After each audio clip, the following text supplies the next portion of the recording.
સરદાર વલ્લભભાઈ પટેલના જીવનની જાણી અજાણી વાતો અને રસપ્રદ કિસ્સા પર આધારિત આ વિશેષ કાર્યક્રમમાં આપનું સ્વાગત છે અને હું છું રાજીવ। આજે વાત સરદાર વલ્લભભાઈ પટેલના તોફાની સ્વભાવ, ટીખળબાજી અને યુવાવસ્થામાં તેમણે અંગ્રેજો પ્રત્યે જાગેલા આકર્ષણની કરવી છે।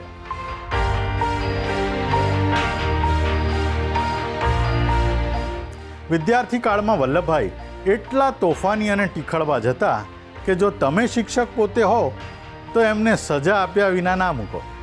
વલ્લભભાઈ પેટલાદમાં ભણતા ત્યારે ટીખળ, મજાક, મશ્કરી અને શિક્ષકોના ચાળા પાડવાની આદતોમાં સરદાર બની ગયા હતા। એવો ઉલ્લેખ રાજમોહન ગાંધીએ પોતાના પુસ્તક સરદાર પટેલ એક સમર્પિત જીવનમાં કર્યો છે।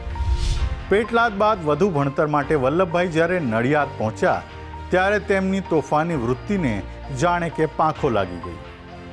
જો કે તોફાની અને નિર્ભય સ્વભાવના કારણે જ વલ્લભભાઈએ અન્યાય અને અસત્ય સામે એક સત્યાગ્રહ કરી નાખ્યો। જી હા, આપણે બધાએ એવું સાંભળ્યું છે અને વાંચ્યું છે કે સરદાર વલ્લભભાઈ પટેલના જીવનનો પહેલો સત્યાગ્રહ એટલે 1918માં થયેલો ખેડા સત્યાગ્રહ।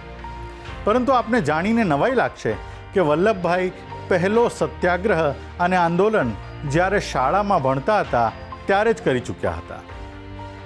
વાત કંઈક એવી છે કે નડિયાદની શાળામાં અગરવાલા નામના શિક્ષક એક દિવસ ઓફિસના ગપાટા મારવામાં એટલા મશગુલ બની ગયા કે ક્લાસ શરૂ થઈ ગયો પણ શિક્ષક ક્લાસરૂમમાં આવ્યા જ નહીં। શિક્ષક ના આવ્યા એટલે વલ્લભભાઈના ક્લાસરૂમના વિદ્યાર્થીઓએ મોટેથી ગીતો ગાવાના શરૂ કર્યા। અવાજ છેક ઓફિસ સુધી પહોંચ્યો। અગરવાલા સાહેબ રાતા પીળા થઈ દોડતા ક્લાસરૂમમાં દાખલ થયા।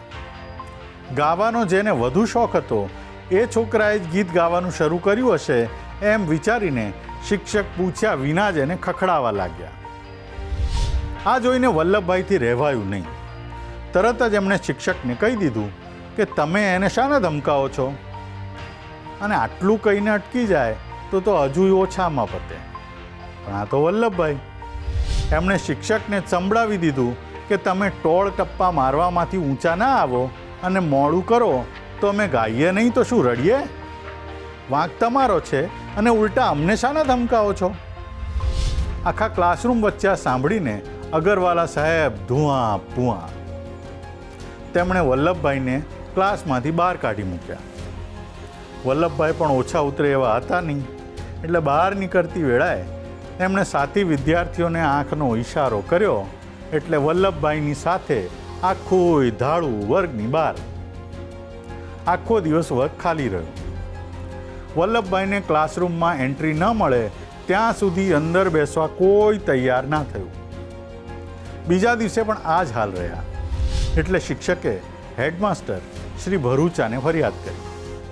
હેડમાસ્ટરે કહ્યું કે વલ્લભભાઈ શિક્ષકની માફી માંગે એટલે વલ્લભભાઈ હેડમાસ્ટરને પણ કહી દીધું કે સાહેબ, આ તો ચોર કોટવાડને દંડે એવો ન્યાય થયો। વર્ગનો સમય થઈ ગયો છતાં સાહેબ ઓફિસમાં ગપ્પા મારતા બેસી રહ્યા એટલે નાહક તોફાન કરીએ એને બદલે અમે ગાતા હતા। દોષ પોતાનો હોવા છતાં અમને ધમકાવ્યા એટલે માફી તો માસ્તર સાહેબે માગવી પડે, અમારે માફી માગવાની ના હોય। હેડમાસ્ટર પણ વલ્લભભાઈની નિર્ભયતા અને કુશળતા સમજી ગયા। બધાને વર્ગમાં બેસી જવાનું કહી એમણે વિવાદ આટોપી લીધો। અન્યાય સામે નહીં ઝૂકવાનો જુસ્સો પહેલાથી જ તેમના કણમાં હતો। તેમના તોફાની સ્વભાવના કિસ્સા તો એટલા રસપ્રદ છે કે તમે સાંભળતા ના થાકો। જો કે તેમની તોફાની વૃત્તિમાં પણ દ્રઢ સંકલ્પની ચિંગારી સ્પષ્ટ જોવા મળે છે। નેતાગીરીના ગુણની સાથે જ વલ્લભભાઈએ વિદ્યાર્થી અવસ્થામાં જ સ્થાનિક રાજકારણમાં પણ રસ લેવાનું શરૂ કરી દીધું હતું। એક વખત નડિયાદમાં સુધરાઈની ચૂંટણીનો માહોલ જામેલો હતો। શાળાના એક શિક્ષક શ્રી મહાનંદે ચૂંટણીમાં ઉમેદવારી કરી। સામે હતા નડિયાદના ધુરંધર કહેવાતા ભાઉ સાહેબ દેસાઈના કુટુંબના એક નબીરા। દેસાઈ સાહેબને ઘમંડ હતું કે આ નાનકડા માસ્તર તેમની સામે શું ટકશે, એટલે વાતે ગાતે ઘોષણા કરી કે જો માસ્તર જીત્યા તો હું મૂછ મુંડાવી નાખીશ। બસ આ વાત વલ્લભભાઈના કાને પડી. પોતાની શાળાના શિક્ષકને જીતાડવાનો નિર્ધાર કર્યો, રણનીતિ બનાવી અને વિદ્યાર્થીઓને પ્રચારમાં ઉતાર્યા. પરિણામમાં પણ વલ્લભભાઈની રણનીતિ રંગ લાવી. દેસાઈ હાર્યા અને માસ્તર જીતી ગયા. વલ્લભભાઈએ વિદ્યાર્થીઓ સાથે વિજય સરઘસ કાઢ્યું અને સૌથી આગળ આણંદને રાખ્યો. હારી ગયેલા દેસાઈના ઘરની સામે 1.5 કલાક સુધી વલ્લભભાઈ સહિત બધા વિદ્યાર્થીઓએ બૂમા બૂમ કરી, પણ ધુરંધર દેસાઈ સાહેબ ફરક્યા જ નહીં. વિદ્યાર્થી કાળમાં વલ્લભભાઈ કેટલી હદે તોફાની અને ટીખળબાજ હતા એનો અંદાજ એ વાત પરથી જ લગાવી શકાય છે કે એક વખત તો એમની શાળામાંથી અકાલપટ્ટી બી થઈ ગઈ હતી. પરિણામે તેમણે શાળા બદલીને વડોદરાથી નડિયાદ પરત ફરવું પડ્યું હતું. એ સમયે એવું કહેવાતું કે નડિયાદ કરતાં વડોદરાની હાઈસ્કૂલમાં અંગ્રેજી વધારે સારું શીખવાડવામાં આવે છે. પોતાનું અંગ્રેજી સુધારવા માટે 7મીમાં એટલે કે એ સમયે મેટ્રિકના વર્ષમાં વલ્લભભાઈ વડોદરાની હાઈસ્કૂલમાં ભણવા પહોંચી ગયા. હવે હાઈસ્કૂલમાં પહોંચતા જ વલ્લભભાઈએ તોફાનના પરચા આપવાનું શરૂ કરી દીધું. સંસ્કૃત અને ગુજરાતી ભણાવનાર શિક્ષકના ક્લાસમાં એમણે સંસ્કૃત વિષય ના રાખ્યો અને ફક્ત ગુજરાતી વિષય રાખ્યો. શિક્ષકે એવી ટકોર કરી કે જેને સંસ્કૃત ના આવડે એને ગુજરાતી પણ ના આવડે. એટલે વલ્લભભાઈએ સામી ટીખળ કરી કે સાહેબ, જો અમે બધા સંસ્કૃતમાં જ રહેત તો તમે ગુજરાતી કોને ભણાવતા? શિક્ષક સમસમી ગયા અને વલ્લભભાઈને સજા પેટે આખો દિવસ છેલ્લી બેન્ચ પર ઊભા રાખ્યા. એટલું જ નહીં, 1 થી 10 સુધીના પાડા 200 વખત લખી લાવવાની સજા કરી. પાડા એટલે આપણા ઘડિયા. વલ્લભભાઈ દિવસો સુધી પાડા લખીને ન લાવ્યા. એક દિવસ શિક્ષકે કડકાઈથી કહ્યું, વલ્લભ, પાડા લખીને લાવવા છે કે નહીં? હાજર જવાબી વલ્લભભાઈએ તરત જવાબ આપ્યો કે 200 પાડા લાવ્યો હતો, પણ એક એમાંથી મારકણો નીકળ્યો એટલે એનાથી ભડકીને બધા ભાગી ગયા. આ સાંભળીને શિક્ષકનો ગુસ્સો 7મા આસમાને પહોંચી ગયો. વલ્લભભાઈને ધમકાવીને બીજા દિવસે પાડા લખી લાવવા તાકીદ કરી. બીજા દિવસે વલ્લભભાઈ મસ્કરી કરવામાં એક ડગલું ઓર આગળ વધી ગયા. 200 પાડા એવા 2 શબ્દો લખેલો કાગળ શિક્ષક સામે ધરી દીધો. પછી તો વાત પ્રિન્સિપાલ સુધી પહોંચી. ત્યાં જઈને વલ્લભભાઈએ એવી રાવ કરી કે સાહેબ, આવી સજા થોડી હોય. અભ્યાસક્રમમાંથી કંઈ લખાવે તો ઠીક, પણ મેટ્રિકના વર્ષમાં એકાના પાડા લખું તો કોઈ મને મૂરખ સમજે. પ્રિન્સિપાલે વલ્લભભાઈની વાત સાંભળી અને શિક્ષકની મર્યાદા જાળવવાની ટકોર કરી સજામાંથી મુક્તિ આપી. આ વાત ખુદ સરદાર પટેલે મહાદેવભાઈને કહેલી. જોકે વલ્લભભાઈના તોફાનનો આ છેલ્લો અધ્યાય નહોતો. 2 મહિના પછી ગણિતના શિક્ષક સામે પણ મોરચો માંડ્યો. ગણિતમાં એમને કદાચ પહેલેથી રસ નહોતો કે પછી બીજું કંઈ કારણ હોય, એઓ ગણિતમાં કાચા હતા. શિક્ષક ગણિત શીખવતા હોય ત્યારે વલ્લભભાઈ કેરોસીનના ડબલા પર તબલા વગાડતા રહેતા. શિક્ષક એટલા બધા નારાજ થયા કે વલ્લભભાઈને શાળામાંથી કાઢી મૂક્યા અને વલ્લભભાઈ આખરે વડોદરામાં તોફાનો કર્યા પછી પાછા નડિયાદ પરત ફર્યા. જ્યારે તેમના મામા ડુંગરભાઈએ પાછા આવવાનું કારણ પૂછ્યું તો વલ્લભભાઈએ એવો જવાબ આપ્યો કે ત્યાં કોઈ માસ્તરને ભણાવતા નથી આવડતું. આવા પરાક્રમી પરચા સાથે તેમણે મેટ્રિક સુધીનો અભ્યાસ નડિયાદની હાઈસ્કૂલમાં જ પૂરો કર્યો. મેટ્રિકની પરીક્ષામાં ગણિતમાં નાપાસ થયા એટલે બીજે વર્ષે 1897માં 22 વર્ષની ઉંમરે ફરીથી મેટ્રિક પાસ કર્યું. માત્ર વલ્લભભાઈ એક જ ટીખળ મજાક મશ્કરી કરતા હતા એવું નહોતું. એમના મોટાભાઈ વિઠ્ઠલભાઈએ તો એક વખત હદ વટાવેલી. વિઠ્ઠલભાઈએ કોઈ બીજાના નામે પોતાના જ પાડોશીને પત્ર લખ્યો. એમાં એમના જમાઈ મરી ગયા છે એવી જાણ કરી.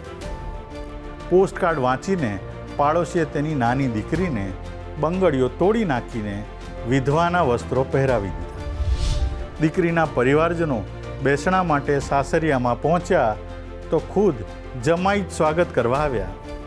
જમાઈને જોતા જ બધાને સમજ પડી ગઈ કે આપણી સાથે કોઈએ મજાક કરી છે.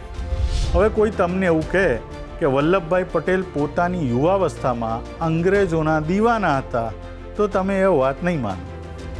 પણ 1921માં એક ભાષણમાં ખુદ વલ્લભભાઈએ પોતાની યુવાનીની માન્યતા, તત્કાલીન શિક્ષણ પદ્ધતિ અને અંગ્રેજી સંસ્કૃતિ પ્રત્યેના આકર્ષણની પોતાની ઘેલછા અંગે ખુલાસો કર્યો હતો. એ સમયે એમના મનમાં ભારતને લઈને ખૂબ મોટી ગેરમાન્યતાઓ હતી. એટલું જ નહીં, અંગ્રેજી અને અંગ્રેજો પ્રત્યે તેઓને આકર્ષણ.